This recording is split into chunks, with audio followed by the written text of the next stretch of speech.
Hello मेरी students, I hope so कि आप लोग सब बढ़िया होंगे। आज की क्लास में हम लोग रिवीजन बैच के सीरीज में quadratic equation in one variable को हम लोग फटाफट से रिवाइज करेंगे माइंड मैप के हेल्प से। राइट, हम लोगों ने 2 चैप्टर को रिवाइज किया है फिलहाल। आई होप कि आपने वो दोनों चैप्टर को देख लिया, और नहीं देखा है तो आपको जो है वो चैनल पे जाकर आप देख सकते हो, वहाँ पे अवेलेबल है। ओके, आज हम लोग quadratic equation in one variable को फटाफट से रिवाइज करेंगे। क्या क्या कॉन्सेप्ट्स है इसके अंदर, क्या क्या फॉर्मूलाज है इसके अंदर, कैसे कौन कौन सा मेथड्स है जिससे हम लोग इसको सॉल्व करेंगे कोई क्वाड्रेटिक इक्वेशन को, ये सारी चीज़ों को हम लोग अच्छे से समझेंगे।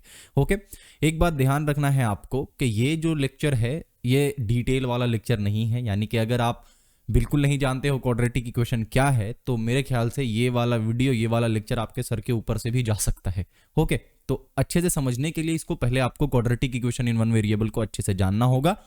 उसके बाद ये जो चीज़ है ये जस्ट आपका रिवीजन के लिए। स्टार्ट करते हैं। सबसे पहले हमें ये जानना होगा कि क्वाड्रेटिक इक्वेशन किसको कहते हैं। ठीक है, तो क्वाड्रेटिक इक्वेशन है क्या, ये समझिए। कोई भी एक इक्वेशन का अगर हाईएस्ट पावर 2 हो जाता है तो उस इक्वेशन को हम लोग क्वाड्रेटिक इक्वेशन कहेंगे। फॉर एन एग्जांपल, अगर हमारे पास एक इक्वेशन है x plus 2x plus 3 is equals to 0। ठीक है, तो ये हमारे पास क्या है, एक इक्वेशन है।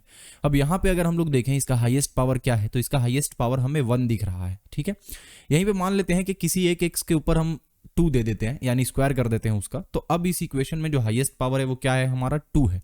तो इसीलिए इस इक्वेशन को हम लोग क्वाड्रेटिक इक्वेशन कह सकते हैं। वहीं पे एक और चीज अगर आप ध्यान दें, तो अगर मैं इसके जगह पे 3 लिख देता हूं, तो अब क्या हो गया है कि इस वाले इक्वेशन का जो हाईएस्ट पावर है वो हमारा क्या हो गया है, 3 है। दैट मीन्स कि ये क्वाड्रेटिक इक्वेशन नहीं है। ठीक है, तो क्वाड्रेटिक इक्वेशन का मतलब सिंपली ये समझो कि एक इक्वेशन जिसमें अगर पावर अगर आप देखो हाईएस्ट पावर, तो वो 2 होना चाहिए। ओके, नेक्स्ट हम लोगों का क्या है, standard form of quadratic equation. यानी quadratic equation in one variable को कैसे हम लोग लिखते हैं कि स्टैंडर्ड फॉर्म में, वो समझिए।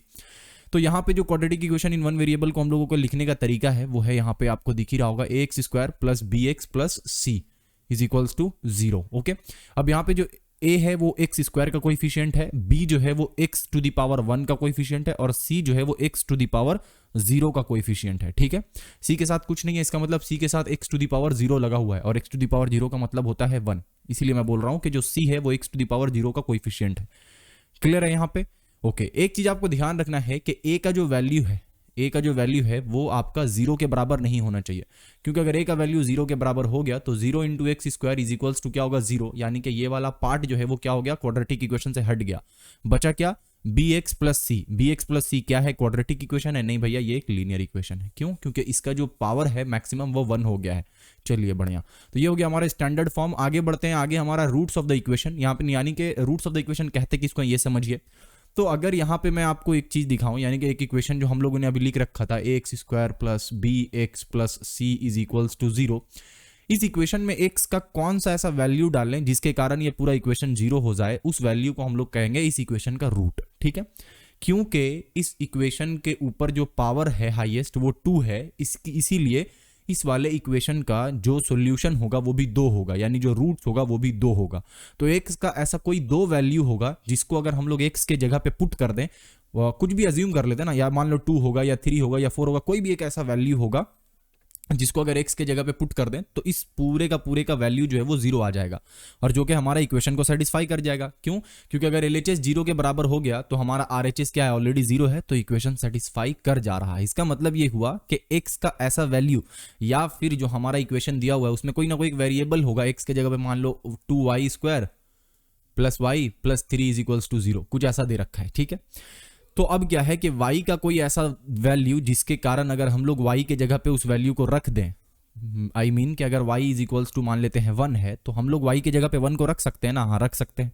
तो अगर y is equals to something है और उस समथिंग को हम लोग y के जगह पे रख देते हैं, तो जो पूरा वैल्यू आना चाहिए किस चीज का, इस चीज का वैल्यू आना चाहिए, वो आपका 0 के बराबर आ जाएगा। तो हम लोग क्या कहेंगे कि हाँ ये जो है वो इस इक्वेशन का रूट है। सिंपली ये समझिए कि सॉल्यूशन ऑफ अ इक्वेशन को हम लोग क्या कहेंगे, रूट ऑफ द इक्वेशन कहेंगे। यानी उस इक्वेशन का जो सॉल्यूशन है, यानी उस इक्वेशन में अगर एक वेरिएबल है, उस वेरिएबल का ऐसा कौन सा वैल्यू है जिसके कारण वो इक्वेशन सेटिस्फाई कर रहा है, उसको हम लोग रूट्स कहेंगे। अब यहाँ पे 2 रूट इसलिए होगा, क्यों? क्योंकि भाई हमारा जो क्वाड्रेटिक इक्वेशन है उसमें जो हाईएस्ट पावर है वो 2 है। अगर यहीं लीनियर इक्वेशन रहता तो एक हमारा सॉल्यूशन आता, यहीं पे अगर हमारा x टू द पावर 3 रहता तो 3 वैल्यू आता x का। ठीक है, बढ़िया, आगे बढ़ते हैं। आगे हमारा है नेचर ऑफ द रूट्स। अगर आप ये वाला इक्वेशन को देख रहे हैं, यानी ax square plus B x plus C, तो इसी को अगर हम लोग इस तरीके से लिखें कि बी स्क्वायर माइनस 4ac, ठीक है ना। आप जस्ट क्या करें कि बी के इसके जगह पे बी का वैल्यू, ए के जगह पे ए का वैल्यू, सी के जगह पे सी का वैल्यू पुट कर दें और उसके बाद चेक करें कि इसका वैल्यू क्या आ रहा है। तो तीन चीज हो सकता है, इसका वैल्यू या तो 0 के बराबर आ सकता है, या तो इसका वैल्यू जो है वो 0 से बड़ा आ सकता है, या तो इसका वैल्यू जो है वो 0 से छोटा आ सकता है। इन तीनों केस में हम लोग जो है वो इस इक्वेशन को बता पाएंगे कि ये इक्वेशन का जो नेचर है रूट्स का वो कैसा है, यानी जो इसका रूट्स है वो रियल है या अनइक्वल है, या फिर रियल है और इक्वल है, या फिर इमेजिनरी रूट्स आएगा। तो तीनों कंडीशन मैंने यहां पे लिख रखा है, बहुत इंपॉर्टेंट है, एमसीक्यू में भी पूछा जा सकता है आपसे ये क्वेश्चन। ओके, तो अगर 0 के बराबर आ जाता है तो इसका मतलब जो दो रूट्स यानी x का जो दोनों वैल्यू है वो बराबर होगा और रूट्स जो है वो रियल होगा। वहीं पे अगर हम लोग मान लेते हैं कि यहाँ पे हमारा जो बी स्क्वायर माइनस 4ac का वैल्यू 0 से बड़ा हो जाता है, तो इस केस में क्या होगा, हमारा जो वैल्यू आएगा x का वो आपका क्या होगा, अलग अलग होगा। यानी x का दो वैल्यू आएगा तो दोनों वैल्यू अलग अलग होगा लेकिन दोनों रियल होगा। वहीं पे अगर बी स्क्वायर माइनस 4ac 0 से कम हो जाता है, छोटा हो जाता है, तो हमारा जो वैल्यू आएगा x का वो इमेजिनरी वैल्यू आएगा। ठीक है, अच्छा, बी स्क्वायर माइनस 4ac को कहते क्या है, तो इसको हम लोग डिस्क्रिमिनेंट कहते हैं। एकदम इसको याद रखना है आपको, ठीक है, कि बी स्क्वायर माइनस 4ac को क्या कहते हैं हम लोग, डिस्क्रिमिनेंट कहते हैं। आगे बढ़ते हैं, आगे हमारा है मेथड्स ऑफ सॉल्यूशन, यानी कि किस तरीके से हम लोग जो है वो सॉल्व करेंगे क्वाड्रेटिक इक्वेशन को। तीन मेथड मैंने यहाँ पे लिख रखा है, मोस्टली आपका पहला वाला मेथड ज्यादा यूज किया जाता है। पहला मेथड क्या है, मेथड ऑफ फैक्टराइजेशन। ओके, किस तरीके से इसको किया जाता है आपको पहले से ही इसके बारे में नॉलेज है, क्योंकि बहुत सारा क्वेश्चन आपने सॉल्व कर रखा है।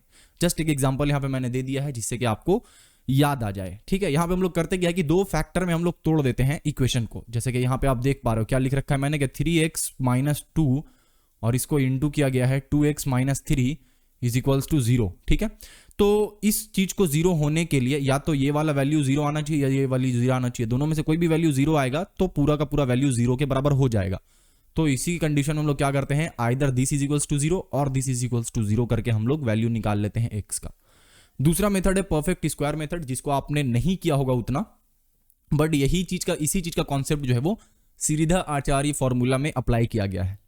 पूरा का पूरा चीज मैंने डिराइव करके आपको दिखाया है। एक बात और आपको मैं यहाँ पे बताता चलूं कि अगर आपका मैथ अभी तक वीक है, यानी अभी तक आपको मैथ में कुछ समझ ही नहीं आ रहा है कि भैया मैथ तो मेरा मतलब पूरा हालत खराब हो रखा है, मेरा कितना मार्क्स आएगा क्या आएगा कुछ समझ ही नहीं आ रहा है मेरा, अगर ऐसा कंडीशन आपके साथ हो रहा है तो आप प्लीज जाएं कॉन्सेप्ट एरा ऐप में, प्ले स्टोर से डाउनलोड कर लें और उसके बाद जो मैथ का कोर्स कॉन्सेप्ट एरा ऐप में आपको मिलेगा उसको आप इनरोल कर लें। सिर्फ आपको 599 देना है मैथ के लिए, इनरोल कर लें। मैं गारंटी देता हूं कि आपका मैथ स्ट्रांग होगा और पहले से इंप्रूवमेंट आएगा ही आएगा, ये आप लिख कर ले लीजिए। ठीक है, सारा कॉन्सेप्ट एकदम डिटेल में समझाया हुआ है मैथ का, एज वेल एज सारा अदर सब्जेक्ट्स का भी, हिस्ट्री, ज्योग्राफी, लाइफ साइंस, ये सारा सब्जेक्ट्स का भी कोर्सेस अवेलेबल है। जो भी सब्जेक्ट में आप वीक हो या आपको लग रहा है कि मैं अपना 100% उस सब्जेक्ट में नहीं दे पाऊंगा, आप जाएं कोर्स को इनरोल करें। गारंटी दे सकते हैं हम लोग कि आप जो है वो जरूर इंप्रूवमेंट आएगा ही आएगा आपके स्टडी में उस सब्जेक्ट्स के रिलेटेड जिस सब्जेक्ट्स का भी आपने कोर्स लिया है। ओके, बाय द वे इसका आप अच्छे से डिटेल में मैंने आपको एक्सप्लेन भी किया है कि किस तरीके से ये सीरिदाचार्य फॉर्मूला जो है वो आ रहा है। ठीक है, बढ़िया। तो ये सीरिदाचार्य फॉर्मूला जो है वो बेसिकली स्क्वायर मेथड से आएगा, यानी यही वाला मेथड जो ये वाला मेथड आपको दिख रहा है, इसी मेथड से ये फॉर्मूला को डिराइव किया गया है, यानी परफेक्ट स्क्वायर मेथड से ही इस फॉर्मूला को डिराइव किया गया। इसका मतलब ये हुआ कि अगर आपको एक इक्वेशन दे रखा है कि ax square plus bx plus c is equals to 0, तो आपको करना क्या है, आपको सिंपली इस वाले चीज में सारा वैल्यू को पुट कर देना है। यानी कि b का जो वैल्यू है वो b के जगह पे पुट कर दीजिए, c का वैल्यू है c के जगह पुट कर दीजिए, a का वैल्यू a के जगह पे पुट कर दीजिए और यहां से आपको कोई एक वैल्यू मिल जाएगा। सेम आप इसमें भी पुट कर दीजिए, यहां से भी आपको एक वैल्यू मिल जाएगा और वही दोनों वो वैल्यू होगा जो कि x का बेसिकली रूट्स होगा इस इक्वेशन का। ठीक है, डिफरेंस सिर्फ इतना है कि एक में प्लस यूज किया गया है इससे पहले, रूट से पहले, और दूसरे में रूट से पहले माइनस यूज किया गया है। जस्ट इतना ही डिफरेंस है दोनों में। तो अगर आप इसको एक साथ लिखना चाहो तो आप इस तरीके से लिख सकते हो कि minus b plus minus root under b square minus 4ac। ठीक है, अच्छा, क्वेश्चन में डायरेक्टली लिख देता है कि आप सीरिदाचार्य फॉर्मूला से इसको सॉल्व कीजिए, तो इसीलिए आपको ये फॉर्मूला याद होना चाहिए, minus b plus minus root under b square minus 4ac divided by 2a, ये आपका x का वैल्यू आएगा। ठीक है, क्लियर है यहाँ पे, बढ़िया। आगे बढ़ते हैं हम लोग। नेक्स्ट जो आपका है लास्ट चीज वो है finding the quadratic equation if roots are given. मान लेते हैं कि कोई इक्वेशन का रूट्स आपको दे रखा है, आपको ये बोला है कि कोई एक इक्वेशन है उसका रूट जो है वो 2 है और 3 है। अब आप बताइए कि एक्चुअल में वो जो इक्वेशन है वो क्या होगा। अगर आपसे कुछ इस तरीके से पूछ दिया गया तो आप क्या कीजिएगा, तो आपको सिंपली कुछ नहीं करना है, इस वाले चीज को अप्लाई करना है। यानी कि यहां पे आप 2 और 3 को मान लीजिए कि अल्फा हो गया 2 और हमारा जो बीटा है वो हो गया 3, ये आप जस्ट अज्यूम कर लीजिए।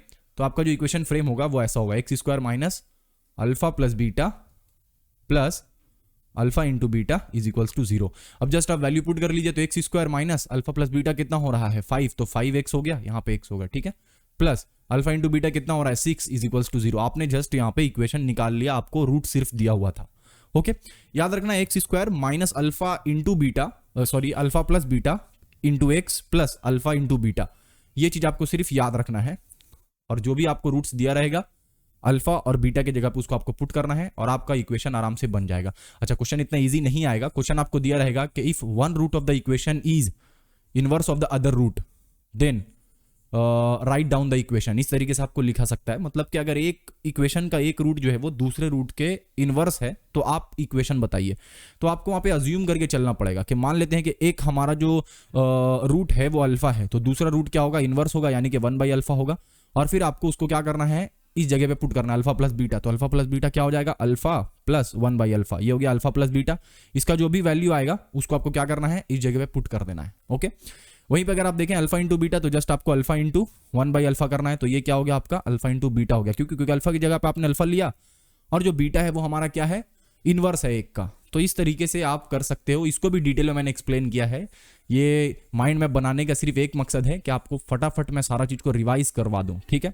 एक चीज याद रखना कि जितना ज्यादा आप क्वेश्चन प्रैक्टिस करेंगे उतना ज्यादा फ्लो आपका बनेगा और उतना अच्छा आप परफॉर्म कर पाएंगे, ठीक है।